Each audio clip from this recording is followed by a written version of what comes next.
এই মুহূর্তে জাতীয় সংসদ ভবনে আছেন রিপোর্টার কাউসারা চৌধুরী কুমু। বিস্তারিত জানতে সরাসরি চলে যাচ্ছি তার কাছে।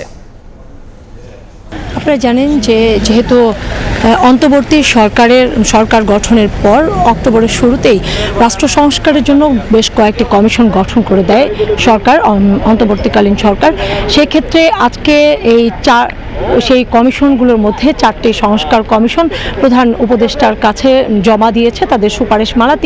প্রথমে তাদেরকে 3 মাস সময় বেঁধে দেওয়া হলেও পরবর্তীতে ডিসেম্বরের শেষ দিকে এসে আরও 15 দিন সময় বাড়িয়ে দেওয়া হয় তাকে, এবং আজকের সময়সীমা বেঁধে দেওয়া হয় যে জানুয়ারির 15 তারিখের মধ্যেই তাদের সুপারিশমালা তুলে ধরা হবে প্রধান উপদেষ্টার কাছে। এবং আজকে সেটি তেজগাঁ যে প্রধানমন্ত্রীর কার্যালয় সেখানে তারা তুলে ধরেছেন তাদের সুপারিশমালা। এর মধ্যে রয়েছেন সংবিধান সংস্কার কমিশন, নির্বাচন সংস্কার কমিশন, আইন এবং দুর্নীতি দমন কমিশন। এই 4টি কমিশন তাদের সুপারিশমালা তুলে দিয়েছেন। এর মধ্যে যদি আমরা বলি যে নির্বাচন সংস্কার কমিশনের পক্ষ থেকে আসলে আপনারা জানেন যে বরাবরই এটি বলে আসছে যে নির্বাচন প্রথমেই যে মানুষের যেটি আগ্রহ ছিল এবং বিতর্কের জায়গা ছিল নির্বাচন কমিশন গঠন, নির্বাচন কমিশন গঠনের আইনের পরিবর্তনের জন্য নির্বাচন কমিশন সংস্কার কমিশন তাদের সুপারিশ করেছেন, এবং সেখানে সার্চ কমিটি রেখেও কিভাবে নিরপেক্ষ কমিশন গঠন করা যায় এবং সার্চ কমিটির বাইরে গিয়েও কিভাবে কমিশন গঠন করা যায় তারা 2 ধরনের সুপারিশ করেছেন। একই সাথে যদি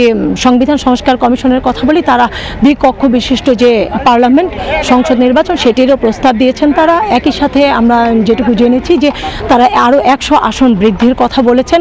একই সাথে নির্বাচন সংস্কার কমিশন, নির্বাচন কমিশনের যে ক্ষমতায়ন সেই ক্ষমতা বাড়ানোর পাশাপাশি কিন্তু তারা কমিশনের একটি জবাবদিহিতা যেন থাকে, সেই জবাবদিহিতার আলোকেও তারা কিছু সুপারিশ করেছেন যাতে করে নির্বাচন কমিশন সরকারের কাছে এবং জনগণের কাছে তাদের জবাবদিহিতা থাকে।